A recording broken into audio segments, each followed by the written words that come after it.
Now in this video, you're going to learn about the next prophecy to watch for, Revelation 17:12. Previously, we saw that Revelation 17:11 just happened. Now we're going to look at the next prophecy to watch for, Revelation 17:12, which is the abdication or the removal of the last two queens, which will then give rise to the prophesied future 10 kings. Then after that, you'll be able to understand who the 10 kings are mentioned in the book of Revelation, in which those particular ones are going to then give their power to the false prophet, who would then give his power to the Antichrist. So all these things are going to trigger one event right after another, and that's what you're going to learn today. Now, I'm so thankful God led you here to this channel, and I'm Wes Watchman Brooks of the RevelationChristian.com. And what I do is I help Christians understand the book of Revelation to prepare them for Jesus' second coming, the rapture, where the dead in Christ will rise and those who remain will join Jesus in the cloud. So far, several times I've said things to watch for that the Lord has confirmed or fulfilled, and according to Scripture, if you believe God's word, Scripture tells us that when the word of the prophet comes to pass, that one will be known as one whom the Lord has sent.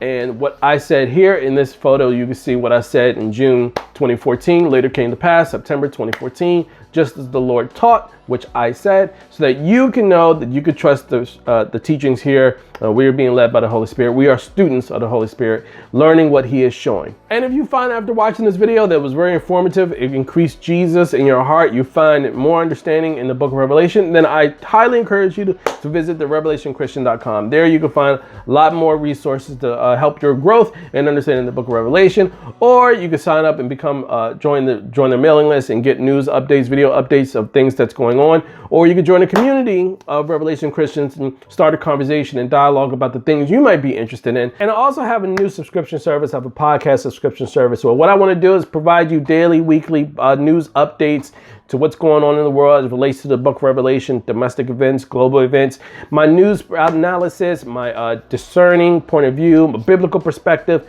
on these different things that's happening daily within the news. Stuff is popping off so much. I want to be able to give it to you in a podcast format. So visit the website, go to podcast subscription. It's a paid service. I hope you'll find it very beneficial in your walk with Christ. That way you can know what to watch for. I can keep you in the loop, a lot more engaging in information than what we normally do here. So visit the website, podcast subscription, and I hope you find that service serves you well. Now, if you haven't seen the previous video, we just finished talking about Revelation 17, and we ended off with Pope Francis, where we talked about how he fulfilled Revelation 17:11. So we're in Revelation 17. If you haven't seen the video, highly encourage that you take a look at it. I'll post it on the card that comes up here, and you definitely want to take a look at that so you can have some a backstory or understand, pedal back a little bit and see what we're talking about before we move forward. So if you haven't seen that, go check that out. But we're going to pick up from there. Maybe go a little, maybe a verse before that. We're going to start at verse 10, start from there, and then we're going to move forward to see what's going to happen next. All right, so let's take a look at this. I'm very excited.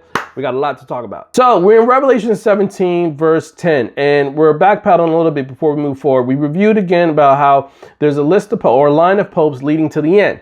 God is using them as a countdown, the last 7, 6, 5, 4, 3, 2, 1. So what happens is God tells us that in verse 10 that the seventh, remember, it's going to be a line of popes, and the last 7, that the seventh will be there for a short time. And remember, popes go to this position to die. Popes don't go to the papacy to become pope to resign. They go there to die. And Pope Benedict fulfilled the scripture here in verse 10 that said the seventh pope or king, because remember, Vatican is a monarchy, and men who are head of monarchies are called kings. Pope Benedict fulfilled this prophecy in Revelation 17:10. He was there for a short time. Then we showed how Revelation 17:11 was fulfilled by Pope Francis. He's the 8th. He's the one that was after the 7th. He's the beast. This image that God is showing John, the beast of the sea. He's the beast of the sea. Remember, there's two beasts, one of the earth, one of the sea. This is Pope Francis. So Pope Francis is the beast that God is talking about. So he's the beast of the sea that is himself also the 8th. Pope Benedict was the 7th. Pope Francis is the 8th. So that's where we left off. And we're left off in seeing that. Now we're going to go into what happens next. Here we go. What happens next? So we've just seen Pope Francis fulfill verse 11. Now let's talk about what happens next. What happens after Pope Francis in verse 12? So let's take a look at that and all the things that's going to lead after this event, Pope Francis, and see what the Lord has to tell us and what we need to watch for. Now, we're going to look at this image again where we see the woman on the beast with 7 heads and 10 horns. Now, this image is in Revelation 17. However, in Daniel, it also has the image of this feet with an image of a statue. And at the bottom, guess what it has? 10 toes. So we see a relationship here with 7 heads and 10 horns as it's in Revelation 17. But Daniel has an image that was given to him, image of a statue, where at the end, at the bottom of the statue, it also had 10 toes. And guess what? In Revelation 17, we also see an explanation of who those horns, or what those horns are. They are 10 kings. So we're seeing this correlation between Daniel 2 and Revelation 17, the image of 10 horns, which is also seen in Daniel, of 10 toes, which is also explained as 10 kings. So God is showing in several ways the same thing. All right. So that's what I want you to first understand, is God is able to reveal in different ways the same thing. So don't think that these are individual, separate things that he's showing here, because they are the same. Now, when we go into this, we see that the scripture tells us that the 10 horns which you saw are 10 kings. So just like Daniel's toes talk about at the end of the toes, where the stone comes and destroys the statue and the mountain, which is the kingdom of God, it erupts on earth, is staged and erected on earth. We see that just as there are 10 toes, we see that we're talking about 10 kings. So we're talking about the end time. As Daniel saw it in his time, it was revealed to him as 10 toes. But as John saw it in his time, he saw it as 10 horns, which is actually 10 kings. Now, if we're looking at a present day map, we're trying to understand where is the feet talking about? What geography of the world do the feet really point to? So if we're looking at the statue depicted in Daniel 2, we have the gold, which represented the Babylonian Empire, which was then conquered by the silver of the Persian Empire, which was then conquered by the Greeks in the waste, the gold waste, which was then where after Alexander the Great died, his kingdoms was split, which eventually grew to become the Roman Empire. But then the Roman Empire split between the East and the West Roman Empire. Then it goes into the latter times here, where the scriptures talks about how a stone comes down from heaven, knocks the statue at the feet, the whole thing crumbles, and a mountain is raised up, and it stands on the earth forever. So that's the kingdom of God. So we see that that's when Jesus returns, and he sets up his kingdom on earth and rules the earth, destroying all the kingdoms of men. So that stone does not hit, and this is very important to note, the stone does not hit the gold head, the stone does not hit the silver, the stone does not come at the bronze, the stone does not hit the legs. The stone clearly comes to the feet. It hits the feet. This is the era of time where the stone will come and hit the earth, not at any other time. So what does that mean? That means that we're not in the era of the Babylonian Empire. We're not in the era of the Persian Empire. We're not in the era of the Greeks or the Romans. We're in the era of the feet. We're in the very last era. That's where we are. There's no kingdoms coming after that. This is it. So that's what we need to take away from Daniel's prophecy with in specific, the statue with the feet mixed with iron and clay. So if this is the present day that we see here, and we know the one prior to this kingdoms, remember what kingdom of iron, kingdom of clay, the kingdom prior to that was in this region here where the Romans ruled the East and the West. We had the Romans that first ruled everything, then it split between the Western Roman Empire and the Eastern Roman Empire. So what the Lord is telling us here is that the part of the feet where the stone will come down, that the iron and clay will be what we present day call it, what we call in the present day Europe, and what the present day we call the Middle East, or the North Africa or East Asia. That's where we're looking to see, or that's what the scriptures is pointing to, where the end times will lead with these 10 kings are going to come or are going to rise in this region of the world. This is where the region of the world returns. Scripture is telling us we're looking for 10 toes, which he also explained as 10 horns, which is actually 10 kings. So let's look at a map and see if maybe the Lord can tell us with specificity where we can find anywhere in the world a consolidated area that has 10 monarchies for there be 10 kings. So here we have a map. With this map, we're looking at the entire world, and let's see if we can find if there is a consolidated area of 10 kings. Well, no kings in Canada, no kings in the United States, no monarchies in Mexico, none in South America, none in Australia. Well, there's 5 monarchies over in Asia, but there's also 7 over there. There's 3 in Africa. And look, there's 10 in Europe. So if we look to see what we just have here, they're talking about 10 kings in the book of Revelation 17:12. The 10 horns which you saw are 10 kings who have received no kingdoms as of yet. They receive authority for 1 hour with the beast. So we're looking for these 10 kings. And we see that Daniel talked about 10 horns, which was also in the time of those kings. He even mentions it though. The God of heaven will set up a kingdom that will never be destroyed. So we have God who's going to, in the era of those kings, which kings? The 10 kings. And then we look at the map, we find that Europe has 10 monarchies. Europe has 10 monarchies. 8 of them are kings.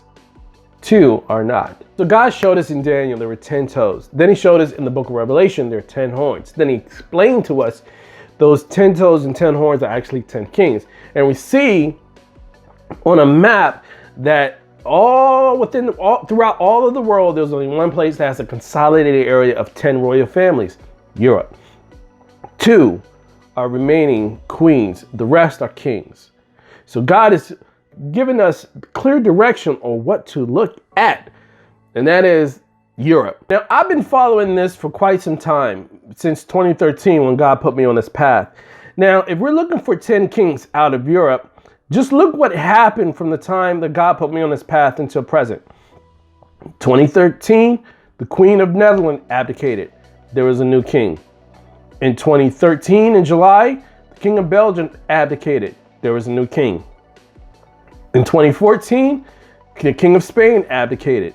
There was a new king. So right after Pope Francis was elected, right one after the other, 3 royal families within the 10 monarchies that we just saw abdicated, and there was a new king on the throne. So God couldn't be that much more specific and point to like, hey, this is where they're coming from. They're coming from here. They're coming from there. Look, Pope Benedict fulfilled that prophecy. Pope Francis fulfilled that prophecy. And if you have no idea where to look for next, this queen abdicated, this king abdicated, this king abdicated from the same region of the world over in Europe. So I don't know what else to tell you. Write it in the sky. Like, this is where God wants us to look at for the next prophecy to be fulfilled. And that means we need to look for Queen Margrethe of Denmark to be replaced by a king and Queen Elizabeth of England to be replaced by a king.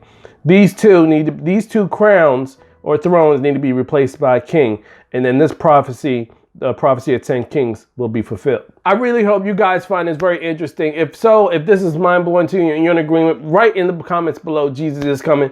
So again, when Christians come to this channel, they can see that, wow, this is credible, insightful wisdom from the Lord, the teaching from the Holy Spirit, and we are all seeing what he is showing. Amen. So write Jesus is coming in the comments below for me. Now, scripture says, in the last days, God shall pour out a spirit, and sons and daughters shall prophesy. He'll pour out a spirit, and they shall prophesy. Now, I got on this path in 2013, and I started making these videos explaining the same thing since then. And I said, hey, watch, in 2013, posted this video, watch for Queen Elizabeth to be replaced by a king. Watch for Queen Margaret to be replaced by a king. And then 2 days later, as I posted it on May 6th, 2 days later, article comes out saying, Queen prepares Prince Charles for the throne. It's mind-blowing to be able to serve Lord Jesus for your edification and then have the very thing I said to watch for be corroborated on the news 2 days later. Just mind-blowing. And then again, as I, referring to that same video, on February 20th, 2014, the Queen's husband, who's now passed away, he said he wanted to be king because he was just so angry that he didn't get the title of king, because typically in monarchy custom, when a king marries a woman, she becomes queen. But in reverse, if a prince marries a queen, he keeps the title as prince. So that really bugged the husband to Queen Margaret. So mad that when he died, he said, don't even bury me near the queen. I don't want to be nowhere near her. because she didn't make me king. So he's dead, which means now we're looking for the crown prince, because that's how monarchies work. Monarchies pass their crown to the one that has the title crown prince, where in this case is her son. Here's something to know. As I said this in May 2013, when the King of Thailand passed away, it made Queen Elizabeth and Queen Margaret the oldest living reigning monarchies on earth. So what did that mean? That means when the King of Thailand passed away, it then elevated Queen Elizabeth and Queen Margaret on the world stage as the longest reigning living monarchs, the queens, Margaret and Elizabeth. That way, when they step down or when their crown is given to their crown prince, the next one in line, it will send a shockwave through the world, because it will be such a historic event. The whole world will take note of the transition of power of the crown, since these are the longest reigning living monarchs on earth.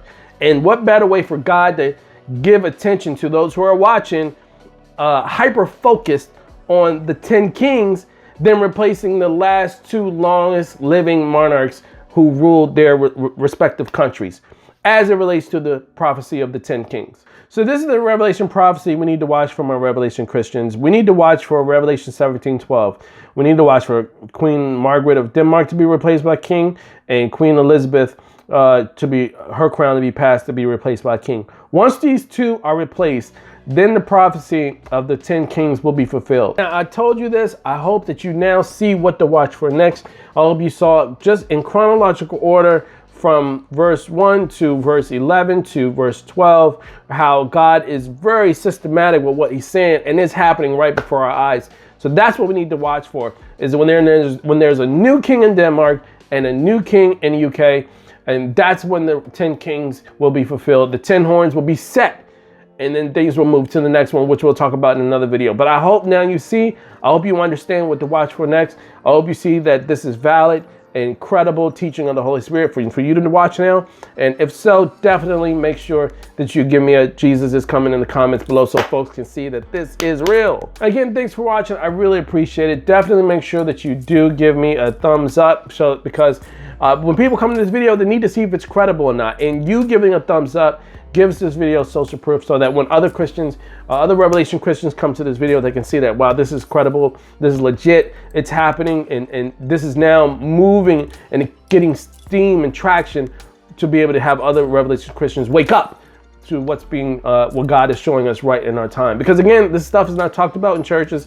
Pastors not talking about this. This is definitely overlooked, and God has raised me on this channel at the service of Christ for you. So make sure you do also leave me a comment if you have any questions, or you have any other videos you want me to do on the book of Revelation pertaining to Jesus' second coming. Definitely let me know. I would love to hear what you have to say about it. And I need you to definitely get the word out, folks. It's up to us, because the institution of Christian churches here in America are just not sharing what God is showing. So we, the body of Christ, have to share it to one another. So if there's one Christian brother or sister that you know, share this video to them so that they can be aware of what to watch for. I really hope that we can get God's message out that Jesus is coming.